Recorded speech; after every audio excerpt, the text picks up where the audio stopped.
आज TRTI मार्फत चालवण्यात येणाऱ्या सैन्य दल भरती पोलीस प्रशिक्षण, विविध स्पर्धा परीक्षा मार्गदर्शन याबाबत चालवण्यात येणाऱ्या प्रशिक्षणासाठी नाशिक जिल्ह्यातील काही संस्था नेमण्यात आल्या होत्या। या संस्थांना प्रति विद्यार्थी 50, 60, 70 हजार रुपये देण्यात येतात आणि त्यासाठी TRTI मार्फत काही नियमावली आखण्यात आली आहे। त्यामध्ये उच्च शिक्षित मार्गदर्शक, चांगल्या दर्जाचे साहित्य, प्रशिक्षण अशा गोष्टी देणं आवश्यक असताना मोठा घोटाळा आज उघडकीस आलाय। यामध्ये निकृष्ट दर्जाचे शूज, ट्रॅक सूट, बॅग, वही, पेन, सॉक्स अत्यंत निकृष्ट दर्जाचे दिलेलं आहे। याबाबत सर्व विद्यार्थ्यांना घेऊन अशोक स्तंभापासून ते आदिवासी विकास विभाग यापर्यंत पायी हजारो मुले रस्त्यावर उतरली। याबाबत सहआयुक्त जात पडताळणी समिती वानखेडे यांना निवेदन देण्यात आलं असून 28 जानेवारी 2025च्या आज सर्व मागण्या मान्य झाल्या नाही तर अन्यथा 3 फेब्रुवारी 2025 रोजी मोठा मोर्चा काढण्यात येईल। यावेळेस अशा मागण्या मांडल्या आहेत की TRTI अधिकृत कार्यालय नाशिक या ठिकाणी हवं, नाशिक शहरामध्ये असलेल्या TRTI सर्व अकॅडमीची चौकशी होऊन कारवाई करावी, सर्व बाबींची चौकशी व्हावी, MPSC आणि सर्व स्पर्धा परीक्षा उच्च शिक्षित मार्गदर्शक हवेत, या सर्व योजना प्रमुख कार्यालयामध्ये नाशिकला हव्यात, फिजिकल टेस्ट साठी नॅशनल खेळाडू हवा, या सर्व भ्रष्टाचाराची चौकशीसाठी SIT मार्फत व्हावी आणि फौजदारी गुन्हा दाखल करावा, स्पोर्ट्स सर्व साहित्य ISI मार्क हवं, या मागण्या यावेळेस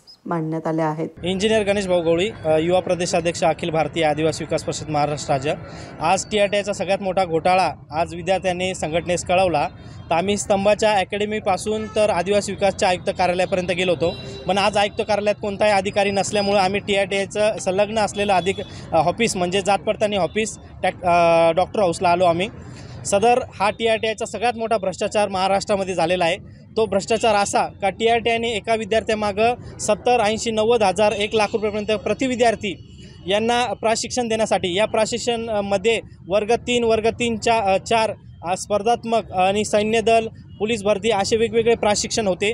यामध्ये यांची निवड ही ज्या संस्थेमार्फत निवड करण्यात आली ती अत्यंत अयोग्य पद्धतीने निवड करण्यात आली। यांच्याकडे कोणताही तज्ज्ञ मार्गदर्शक नाही, यांच्याकडे तज्ज्ञ मार्गदर्शनचे जे क्वालिफिकेशन पाहिजे ते सुद्धा नाही आणि त्यांनी देण्यात आलेलं जे साहित्य आहे ते अत्यंत निकृष्ट दर्जाचं, जे रस्त्यावरती विकायला बसतात अशा प्रकारचे शूज दिले। ते शूज दाखव, हे सगळ्यात बोगस असे शूज 50 रुपयाला रस्त्यावर विकले जातात, असे शूज सैन्य दल आणि पोलीस भरती करणाऱ्या मुलांना देण्यात आलेला आहे। हा सगळ्यात मोठा भ्रष्टाचार नाशिकमधील आहे आणि हा नाशिकमध्येच नाही तर पूर्ण महाराष्ट्रात TRTI अंतर्गत ज्या योजना आखल्या होत्या त्यामध्ये झालेला हा मोठा भ्रष्टाचार।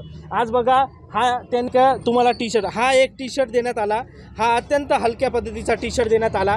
हा 6 महिन्यासाठी एकच टी-शर्ट, प्रति विद्यार्थी 2 टी-शर्ट देण्याचं नमूद केलेलं होतं TRTIने, पण हा एक टी-शर्ट देऊन विद्यार्थ्याची घोर फसवणूक केली।